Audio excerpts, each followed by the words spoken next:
Green. Jeffrey Edward Green is the Associate Professor of Political Science at the University of Pennsylvania, where he is also the director of the Andrea Mitchell Center for the Study of Democracy. He's an award-winning author of 2 books, The Shadow of Unfairness, Plebeian Theory and Liberal Democracy, and the Eyes of the People, Democracy in the Age of Spectatorship. Please welcome Jeffrey Green.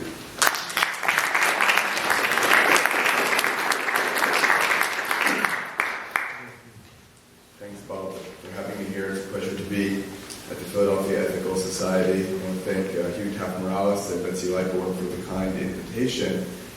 I was here in October of this past fall and had a great experience in a conversation about similar themes, which I'm feel very honored to have the chance to continue talking about today. And I look forward, if possible, to further contact between my group at Penn and the Ethical Society here in Philadelphia. I thought I'd begin by just sharing with you a little story from this past Tuesday evening when I was in this neighborhood out for dinner with a speaker we had at Penn and some students who attended the talk. And that speaker was Brendan Kerner from New York, a journalist who was speaking to our group about the so-called golden age of hijacking in America in the 60s and 70s before modern airline regulations were put in place. And there were, in this period, apparently 150 or so airline hijackings with people from various perspectives, political perspectives, perhaps some mental derangement in certain cases, and other people trying to make a statement would hijack airplanes and take them to Cuba or to wherever they would like in the U.S. to demand money and so forth. And it was a very colorful presentation with all sorts of zany vignettes of human beings at their most eccentric. And so we went to dinner somewhere around here, and we were on our way to another establishment, and we passed by this building, and I said to the group I was with, I'm going to speak there this coming Sunday. And the group said to me, well, what are you going to speak about? I said, democracy beyond the vote.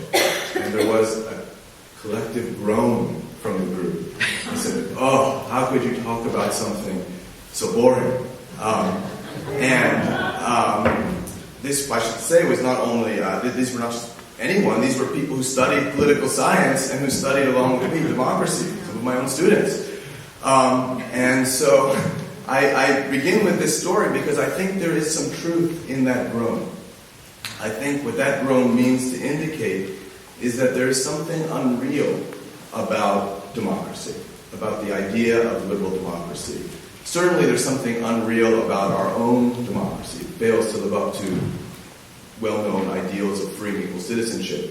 But I think what that groan also indicated, what I heard it to be saying, was that there may in fact be something unreal about any liberal democracy, that even a much more reformed and progressive liberal democratic state would still, for example, have certain problems. Problems like, no doubt, the rule of wealth, and how even in a more progressive country, we would still probably expect wealthy people to have disproportionate opportunities for educating their kids and disproportionate access to politics and political voice, and perhaps some enduring problems with regard to elected leaders and ordinary people. Even in a more reformed, progressive country, we would still have this imbalance between the powerful few who make decisions about war and peace and so on, and ordinary people. And so I took that groan seriously, and it reminds me, to put it in a different way, of an old communist-era joke. There was supposedly this joke that went around the late communist era at a time when fewer and fewer people believed in Marxist-Leninist ideology. And the joke was, you could only have 2 of the following 3 things with regard to communist ideology. You could be honest, smart, and believe. Only 2 of those 3 things. So if you're honest and smart, you don't believe in the communist ideology. If you're honest and believe, well, then you're not very smart. And if you're smart and believe, then you're not being honest. And so perhaps another way of putting this point of the groan is to say that there may be some aspect of that with regard to how we today think of liberal democratic ideology. Who among us truly believes that now or in the near future or even in the distant future, we could create a society where we were fully free and equal beings, where there was no relations of domination, where those who were wealthy didn't have disproportionate impacts and unfair impacts in educational realms and political realms where most liberal Democrats think wealth should not play a role.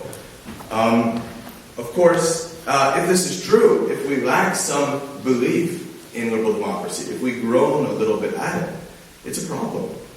It's a problem because why do we care about democracy in the first place? I think one of the reasons we care about it is not only a commitment to the idea of human equality, but because as moderns, as people who increasingly don't believe in traditional sources of belief, who don't believe, let's say, in God, or don't believe in nature as telling us what to do, or don't believe in tradition as something that we need to follow.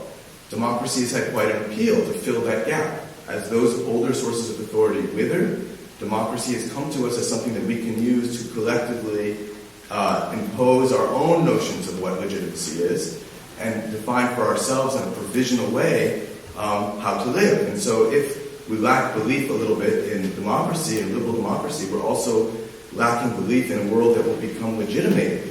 And we're risking falling into a world where we feel that what happens is that those who have power control our notions of right and wrong. So it's a problem not to believe. At the same time, I take that groan seriously. I think there's honesty in it. And so what I think the future of democracy would profit from, and what my work has tried to in some small way contribute to, is to think about democracy that takes into account two sides of the problem. On the one hand, to continue to be committed to making democracy better, and to be committed to the idea that the future can be better than the present and the past, and that the best days of democracy are still ahead of us. That's one side of the problem.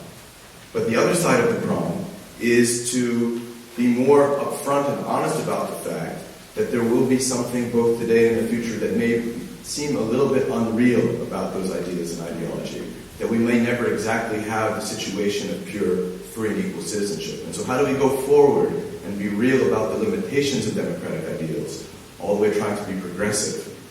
And so for me, the challenge is to be both realistic but not cynical. To be realistic without falling into cynicism. And that again means believing that the future can be and will be better than the present and the past. Now, one way to crystallize this is to think about that institution that is most associated with our democracy today, and that is voting. And I think voting perfectly reflects this double problem.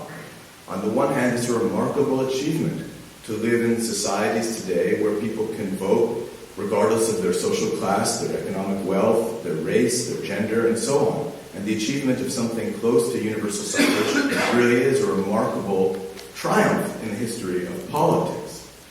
But from the other side, isn't there something a little bit unreal still about seeing voting as a full form of empowerment? It's not just that we make but a small impact with our vote, or that the vote is relatively rare, or that it tends to be binary. That in America, at least, we tend to vote for this side or the other and thus lack the full expressivity of speaking. I think an even broader problem is that idea and that ideal with which voting has been most closely associated, that is the idea and ideal of representation, is, upon reflection, I think, a profoundly unverifiable thing. One of the great promises of democracy as it's conventionally conceived in a liberal mass regime such as ours is that the ordinary people of the electorate are supposed to have their preferences and values and interests represented. But if I were to ask you, are you better represented today than you were last year? Or are the citizens of the representative democracy in France better represented than the citizens of the representative democracy in Germany? My suspicion is that most of us in this room would have a very hard time answering those questions, because the idea of representation is, at some level, slightly mystical. And that doesn't mean it doesn't happen at all, but it's very hard to measure when it's happening and how much it's happening. And this, too, is a serious problem, because if we can't be sure enough about how much representation is occurring, well, then how do we know how empowered we are? How do we know how we can become more empowered? Isn't it true that if representation remains a slippery notion, that cynical politicians can claim to be representing the people whenever they wish, even if they're not. And so I think voting is both a tremendous achievement, but also something that remains a bit unreal in the empowerment that it offers, and thus is something I'm suggesting today we want to look beyond. Not stop doing, not give up on the idea or ideal representation, but be open to other metrics of popular empowerment, other types of popular empowerment, besides the conventional one of being represented. But the problem with talking like this is that it's very hard to even think about getting beyond the vote when we don't feel like we even fully have it. It's very hard to say something is not enough when that thing is not even fully secured. And so one of the changes in my own lifetime, just in my own last decade or so of being a political theorist, has been a growing sense that this vote that I thought we already had, we don't actually fully have. And so that's a problem both politically and philosophically, because it prevents us moving forward. Now, how is it that we don't fully have this vote? Well, the first sign to me that made me question just how much universal suffrage we had to do with felon disenfranchisement. I had told myself this story that in America, after the 1964 Civil Rights Act and the 1965 Voting Rights Act, something like universal suffrage had finally been achieved in America, something like full legal equality had finally been achieved in America, and that we had principles of free and equal fairness, at least on the legal level, at least on the level of abstract institutions. But in this country now, there are 5.3 million felons who, in some way or another, are denied full voting rights. And that is 2.5% of the American electorate, and so a sizable number. Beyond the issue with felons, there's what many have worried about in recent times is voter suppression. The changes in voter ID laws, or curtailing early voting, or restricting how easy it is to take people in buses to polling stations, the elimination of the number of polling stations in certain neighborhoods, all of which have given people a sense, many people at least, that the vote is not being fully implemented, that there's voter suppression. And then another problem is this growing concern with gerrymandering, that how districts are being drawn is not fair but biased in a partisan way, and that because in 2010 one party controlled a lot of the state governments, that redistricting clearly favored the Republican Party as opposed to the Democrats. Like representation, it's a little tricky to measure gerrymandering, but there have been new efforts in political science to do that. One of these is called the efficiency gap, which tries to talk about how many votes are wasted on each side. A vote is wasted if you vote for someone who's already won, or if you vote for someone who lost. And ideally, some would say you'd like the number of wasted votes or the proportion of them to be the same or roughly the same on both sides of the political spectrum.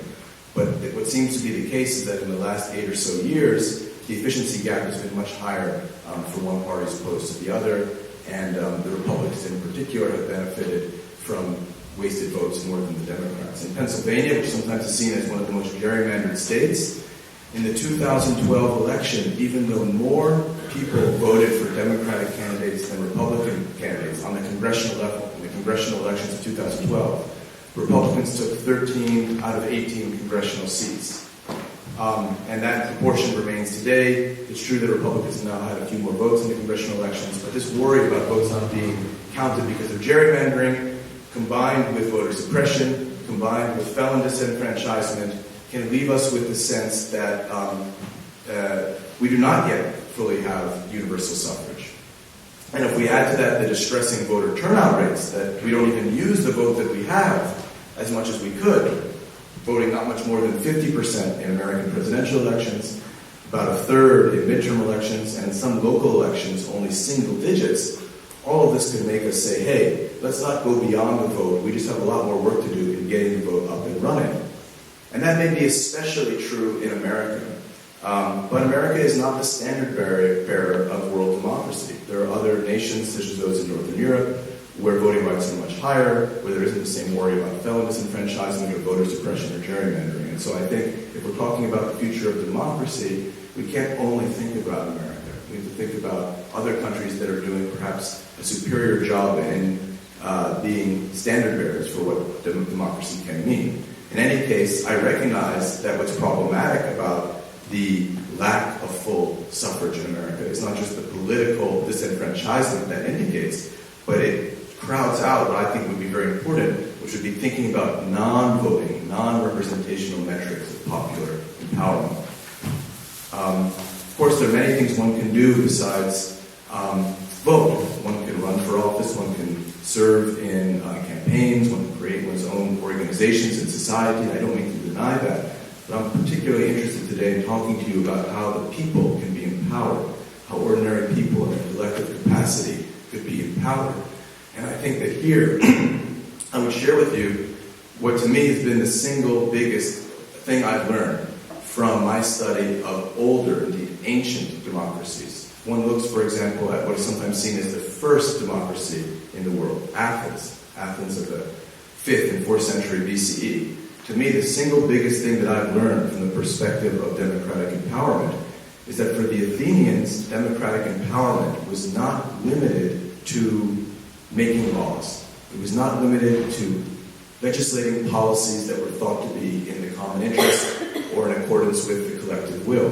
There was a whole other dimension of popular empowerment that had to do with singling out and regulating the few, singling out and regulating political and economic elites. And just to share with you some of these, I think, remarkable institutions that were not just about legislation, but about regulating the few, I would point you, first of all, to what were called the diaspora, or special taxes that were uniquely levied against the wealthy in times of emergency, like war. I would point you to the liturgies, or services, which were honors but also burdens, things that were owed by the wealthiest 100 or so families in Athens, things like building boats, or funding theatrical productions, or building gymnasia. These were, again, things that could be seen as a kind of honor, but were also legally burdened upon wealthy families. Perhaps one of the more bizarre institutions to us, I'm sure, would be the antidosis, or exchange. And this involved how the services were regulated. If I was asked to build a trireme, but said someone else was wealthier, and so he should pay, not me. I'm not part of the wealthy 100 families. This person is. Through antidosis, if that person said, no, actually, you're wealthier, you should pay, I could say back, okay, let's exchange all of our property, and then I'll pay. And then that citizen had the option of agreeing to that exchange or then litigating in court. So this is a doubly burdensome procedure. It involves who pays these liturgies, and it involves self-policing by the wealthy of themselves. I should say that most offices were not even elected in Athens. They were chosen by lot, by sortition. Not all, but many of those offices were chosen that way. So that's another way to interrupt the easy control of government by a socioeconomic elite.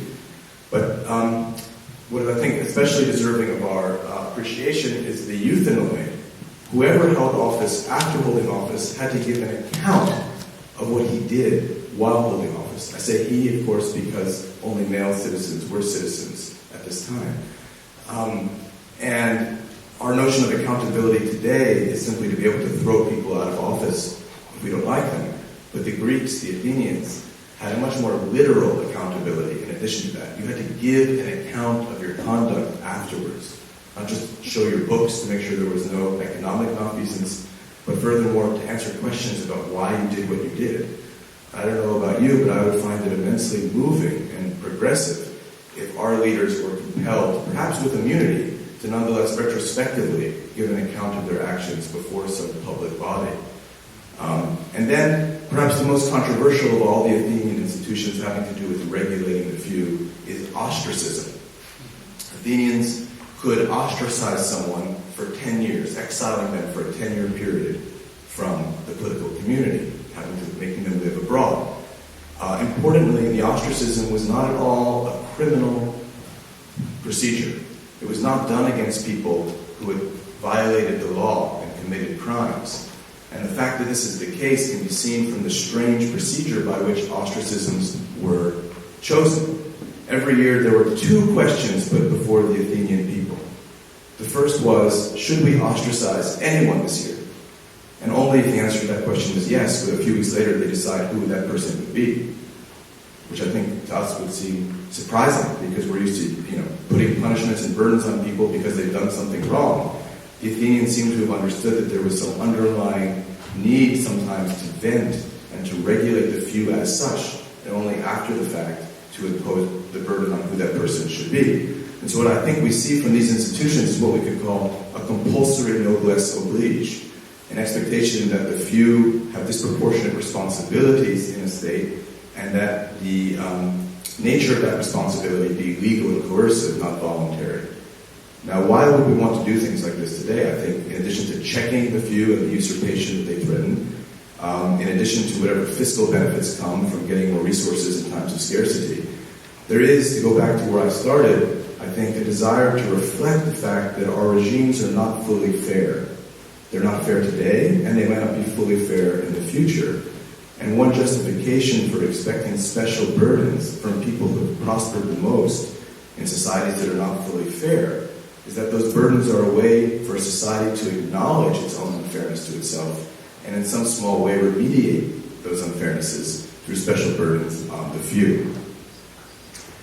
As I begin to wrap up my remarks here, I just want to acknowledge that part of what I'm saying feels unpleasant and uncomfortable. I think it's unpleasant and uncomfortable to talk about singling out the most accomplished or fortunate members of society for special burdens.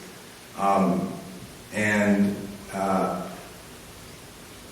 don't want to deny that, but my response to that would be to raise the question of whether in politics it's important to be uncomfortable and unpleasant. There's a long tradition, another thing I've learned from my study of politics is that there's a long tradition in political theory that goes through various figures, perhaps most memorably Machiavelli, which teaches that for leaders, that leaders in states have to do things that are sometimes unsavory.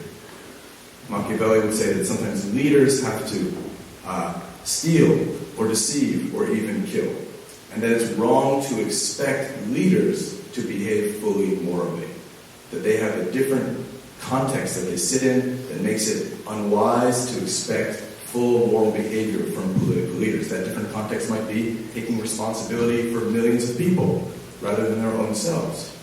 That special context might be the connection to violence. Politics seems connected to violence, whether the violence of punishment or the violence of war, and so anyone who transacts in it as a leader is perhaps ethically ambiguous.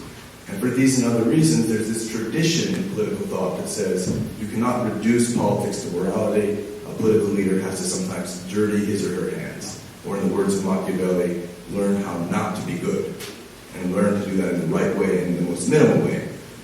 Now maybe this tradition is wrong. I actually don't know. I worry about it. I'm not sure. Maybe this is a bad way to think about politics. And we should expect full moral means, the consonants of means and ends, and not go down this road with dirty hands. But what I do feel more clear about is if we're going to have this notion of dirty hands, if we're going to have this notion of political responsibility irreducible to morality, it should not be limited to leaders. There should also be an application for ordinary citizens to do this too. Ordinary citizens should also have some parallel set of ethics that would reflect the fact that politics is irreducible to morality. And I'm certainly not arguing today that my version of that for ordinary citizens would be Machiavelli's version. I'm not at all calling for deceiving people or usurping or violence, but I am suggesting that being willing to transact in this few-many category and call for special burdens on the few may be a kind of Machiavellianism for the people. And I'll just say, as part of this point, I was noticing here above the stage, your model here, the place where we meet to seek the highest is holy ground. I suppose I'm more asking this question than answering.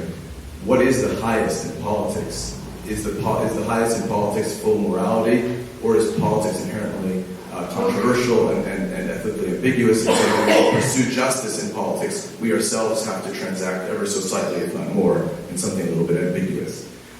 In any case, I'll end where I began, which is trying to be realistic about democracy's limits, but not cynical about its future. And I think what I've been trying to talk about today reflects that double mission.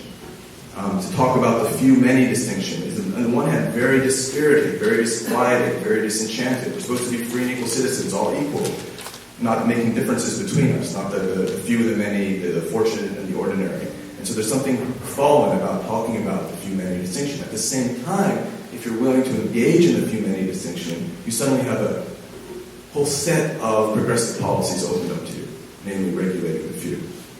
I also think that speaking like this and calling for the regulation of the few is a way to get beyond the most conventional conception of popular empowerment, which is representation. Talking about regulating the few isn't about having ordinary people's legislative preferences heeded and enacted. It's about something else. And finally, perhaps if there was this regulation of the few, democracy would become a bit more edgy and also a bit more interesting. And if we did modern appropriations of these Greek institutions and had things like the diaspora or special taxes on the few in times of emergency, special services from the very wealthiest members of society owed, some sort of function of the lot and not just election in our society, so all of us could sometimes feel at any moment we could be called upon to perform a task. These euthanoi or audits whereby people had to give an account of themselves after serving in office, and other forms of compulsory noblesse oblige. Perhaps if we had more of those types of institutions, democracy would not only be more just, but more interesting, and thus could compete a little bit with hijacking, and not be something that would elicit so quickly the groan of young people today, or older people. So thank you very much for listening.